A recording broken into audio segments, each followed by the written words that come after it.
তার দাদা বাবুরা আমার প্রশংসা করে তখন আপনারা বুঝে নেবেন এ দেশের বিরুদ্ধে ষড়যন্ত্র চলছে। সংগ্রামী উপস্থিতি, আমাদের তথাকথিত একটি প্রতিবেশী দেশ এখন তারা একটি নির্বাচন চাচ্ছে।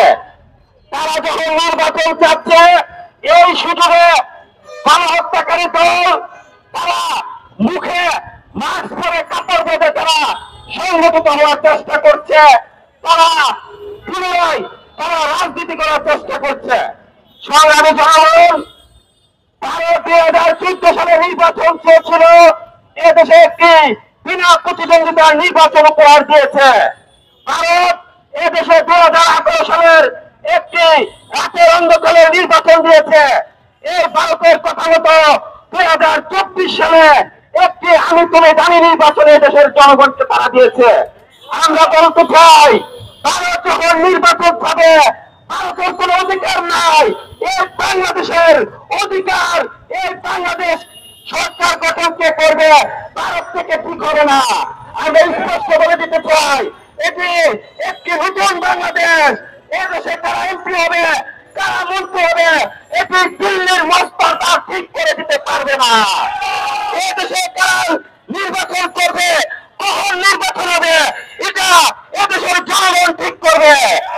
এদেশের জনগণ জুলাই অভ্যুত্থান সংগঠিত করেছে।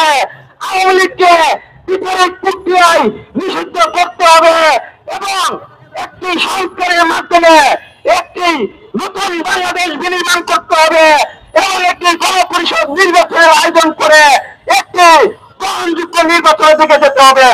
অন্যথায় আমরা দেখছি দেশে বিদেশি যেভাবে ষড়যন্ত্র করছে, এই ষড়যন্ত্রের সাথে বাংলাদেশের তথাকথিত নব্য বিদেশিরা মদত দিচ্ছে এবং তারা নির্বাচন করে আওয়ামী লীগকে পুনর্বাসন করছে। আমরা স্পষ্টভাবে বলে দিতে চাই, জুলাই গণ অভ্যুত্থানের যুদ্ধরা জীবিত থাকতে এই বাংলার মাঠে কোনদিন আওয়ামী লীগ আসবে না, রাজনীতি করবে না। ইনকিলাব ইনকিলাব।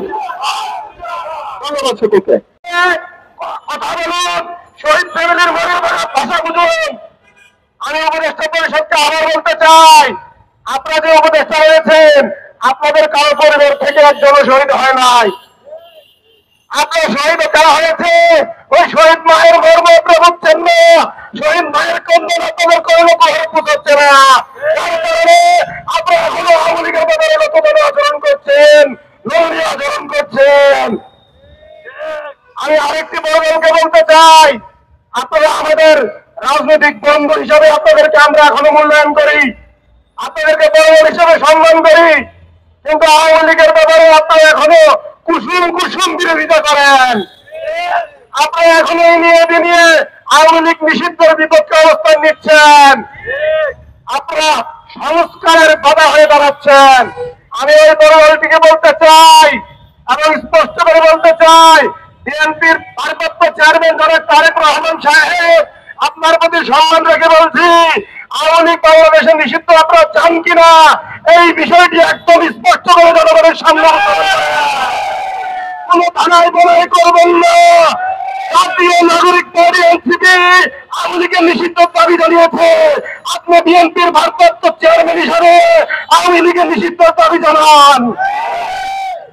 সবাইকে ধন্যবাদ।